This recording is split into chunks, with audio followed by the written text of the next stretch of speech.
O corredor frio e silencioso da Faculdade Nacional de Medicina parecia um túnel sem fim.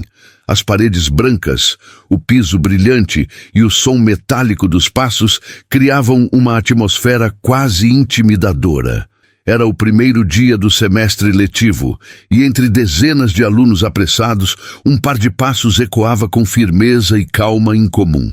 Isabela Nascimento, 22 anos, atravessava aquele corredor com um misto de orgulho e apreensão.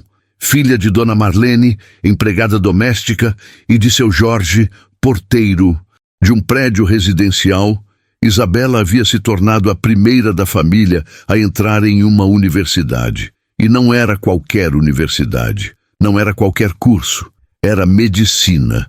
O sonho que muitos consideravam impossível para alguém como ela. Mas antes de vestir o jaleco, Isabela já tinha vencido batalhas que a maioria dos seus colegas nem imaginava existir. Sua base escolar havia sido formada em colégios públicos lotados, com salas com mais de 40 alunos, professores sobrecarregados e muitas vezes livros ultrapassados. Para estudar para o vestibular, dependia de livros emprestados, PDFs baixados no celular e anotações feitas à mão. As noites de estudo eram na pequena cozinha do apartamento de 2 cômodos em Nilópolis. Enquanto a mãe embalava quentinhas para vender no dia seguinte, Isabela lia apostilas sobre anatomia, fisiologia e química orgânica. O barulho da panela de pressão se misturava ao som das páginas sendo viradas. E foi pelas cotas sociais e raciais que ela conseguiu ingressar no curso mais concorrido do país. Para alguns, isso era motivo de orgulho e reconhecimento da luta. Para outros, era motivo para questionar sua presença ali, como se a política de cotas fosse um favor e não uma reparação histórica. Desde o primeiro dia de aula, ela sentiu o peso disso.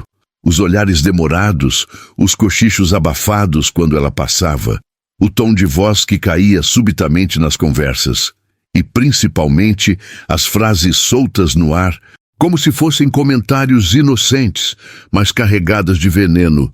Essa aí é uma das que entrou por cota.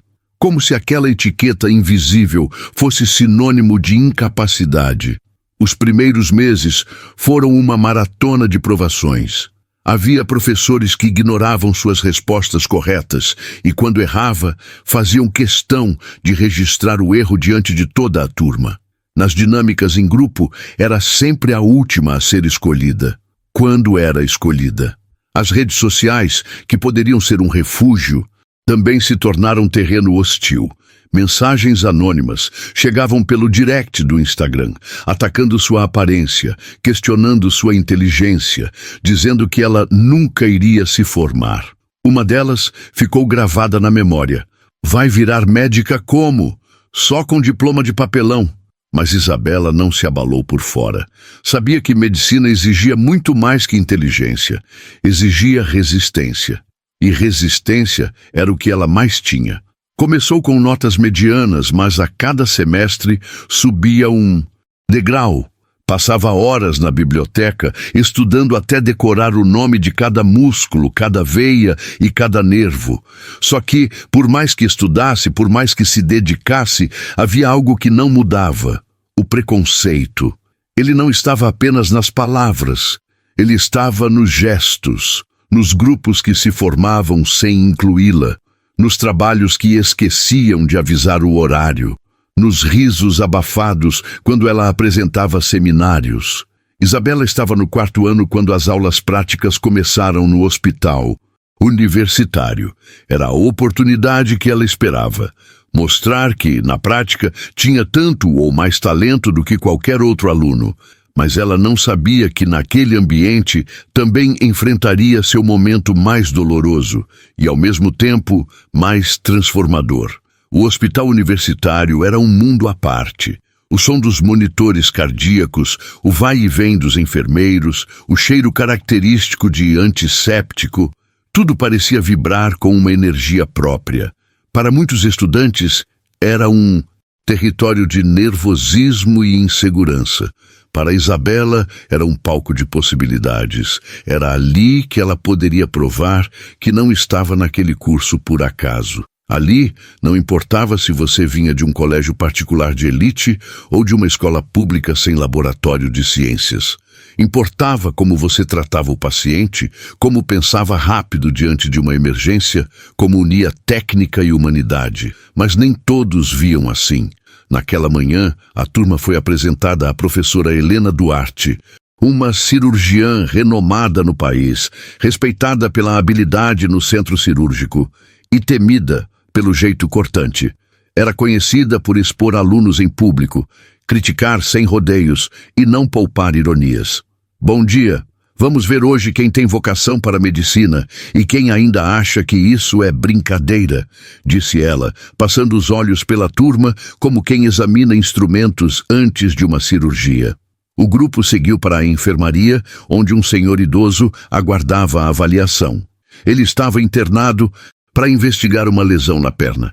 Helena distribuiu funções e, sem olhar para Isabela, designou: "Você, faça o exame inicial."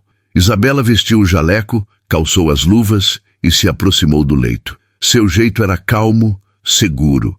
Primeiro, cumprimentou o paciente, perguntou sobre seu dia, explicou cada passo antes de tocá-lo. Com delicadeza, examinou a perna, fez perguntas sobre dor, observou sinais de circulação. Aos poucos, o homem, que parecia desconfiado no início, relaxou. Sorriu quando ela fez uma piada leve para aliviar a tensão. Foi nesse momento que a voz de Helena cortou o ar como bisturi. Imagino como os pacientes devem se sentir sendo atendidos por uma pessoa negra. O mundo pareceu parar. O som dos monitores, o murmúrio distante do corredor, tudo ficou abafado. Alguns colegas arregalaram os olhos. Outros baixaram a cabeça. O paciente olhou da professora para Isabela, visivelmente incomodado. Isabela sentiu o corpo inteiro aquecer, como se uma corrente elétrica atravessasse suas veias. Aquilo não era novo para ela. Mas ouvir isso de uma professora, diante de outros alunos e de um paciente, era diferente. Era uma tentativa de reduzir sua presença, de questionar sua legitimidade como futura médica. Ela respirou fundo. Podia explodir, mas escolheu outra arma: a calma. Professora, com todo respeito, creio que os pacientes se importam mais com quem os trata com humanidade do que com a cor da pele de quem os atende.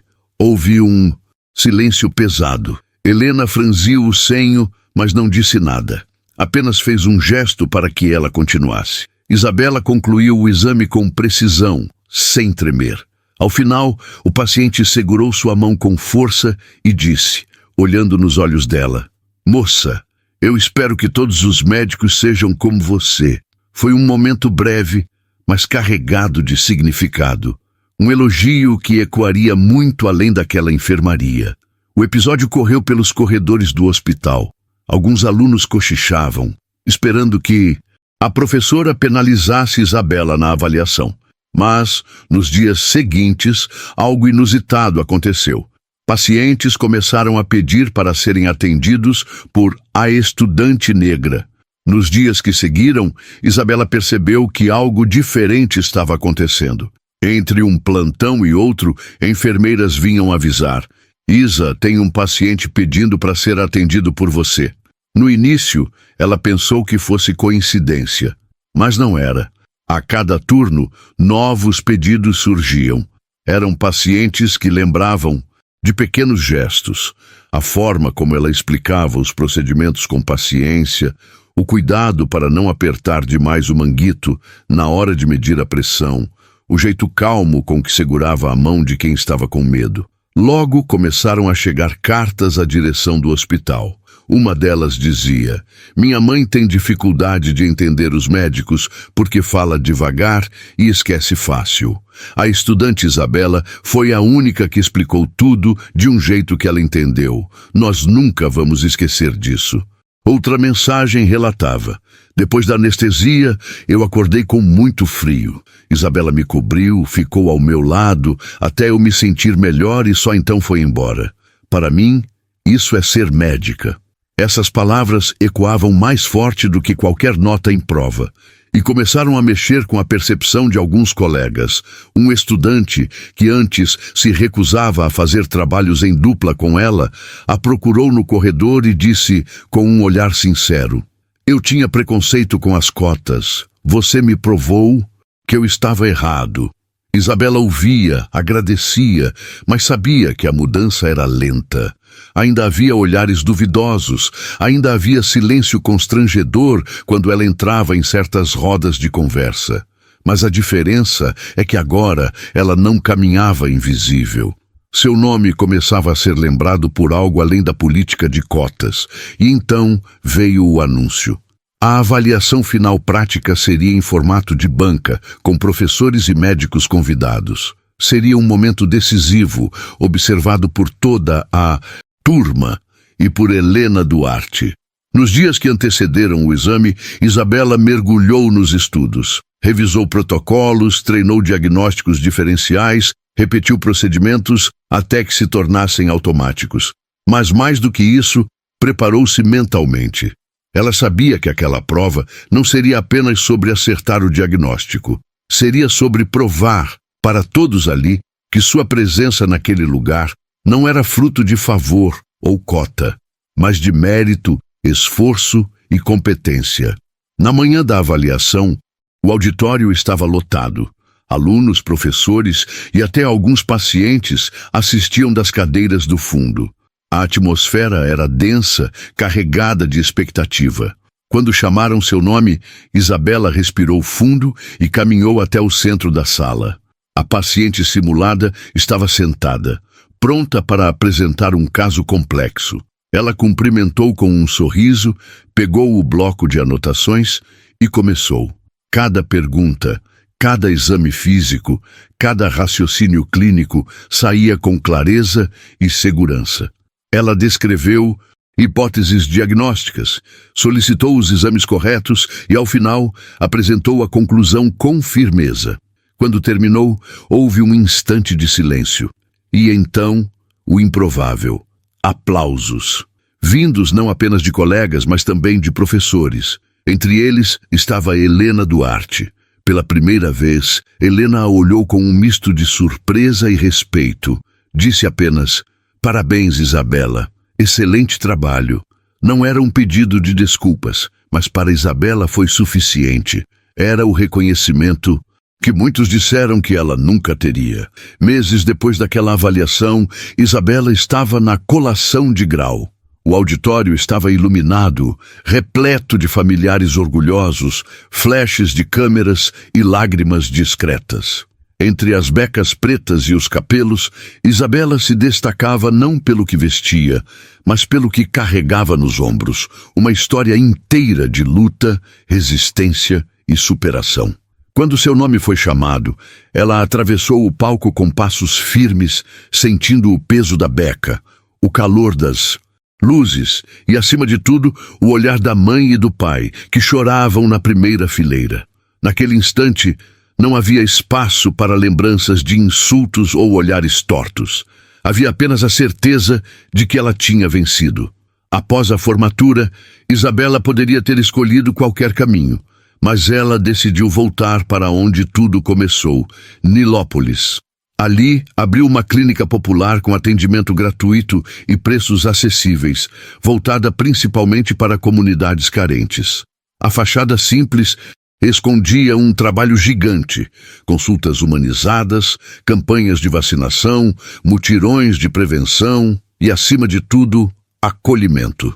No mural da recepção, pintado à mão, lia-se: "O conhecimento é a nossa maior arma contra o preconceito." E Isabela não parou aí.